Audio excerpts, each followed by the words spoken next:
Dillon Brooks has a new defensive strategy, and no, it's not just tackling other players, it's actually really effective. Now, we've seen players come up with their own type of defensive strategies, like the cornet contest, which we saw last year, where you basically jump up and cover the basket with your hands and the shooter can't see where they're shooting. It's a really funny method, but it actually seemed to work very well. Or maybe the times where certain players decided to not go for the ball, but instead go to cover the player's eyes, because that was the better method. If they can't see where they're going to shoot, they can't make the basket, right? But a lot of these methods just seem to get used once or twice in the game, and then they go back to their normal way of defense. Like, you don't really see any cornet contests anymore. But Dillon Brooks came up with high-fiving the shooter. Okay, he didn't actually come up with this. I know other players have done it before or used it before him, but in his last 2 games alone, he has been utilizing it a ton. And if you don't know what I mean when I say that Dillon Brooks has been high-fiving the shooters, basically, as soon as the ball is released out of the hand, you are allowed contact with that player's hands. So Dillon Brooks, instead of going for the ball or going, you know, just to contest the shot, he goes and whacks the shit out of whoever's hand just shot up that shot. And yes, I do have some clips to show you guys, because it is kind of crazy to watch this and not see the officials call the foul. So this one is on Chet Holmgren, I believe. So he's going to kick the ball out. So we're part of history here, Ryan.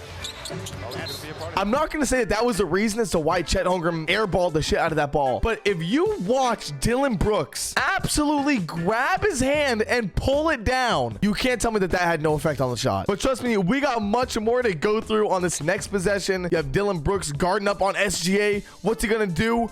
Boom.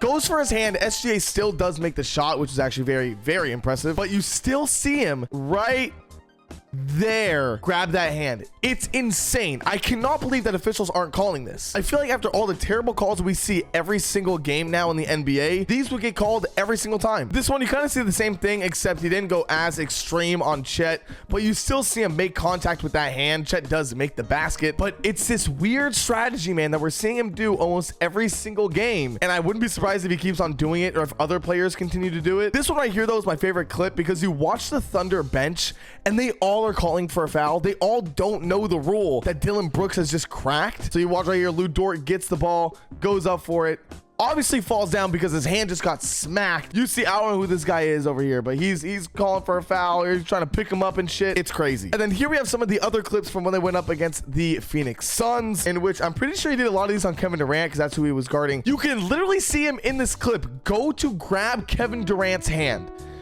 You see him reaching for it. He's not going for the ball. He's not going for anything else. He is reaching for Kevin Durant's hand. That is insane. I'm pretty sure he does get him on this one too. Yeah, absolutely smacks the shit out of his hand.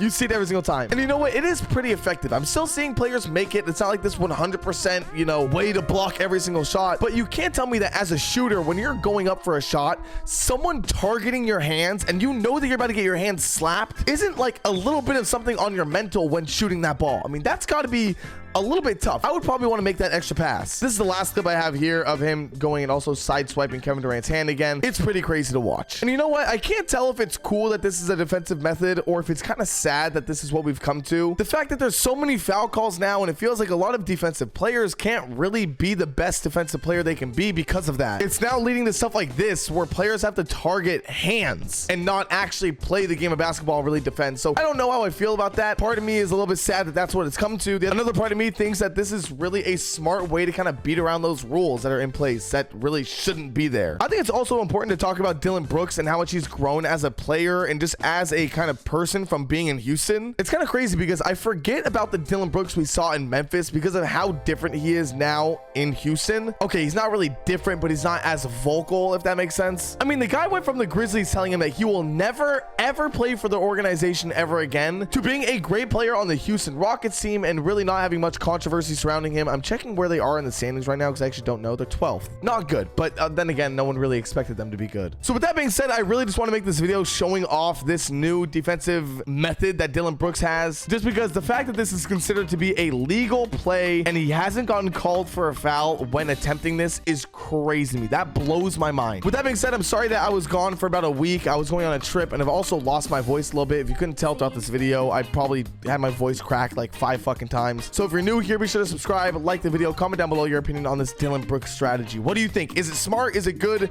Should the league ban it? I don't know. There's always some crazy comment talking about something down there. So all right, I'll see you guys all in the next one.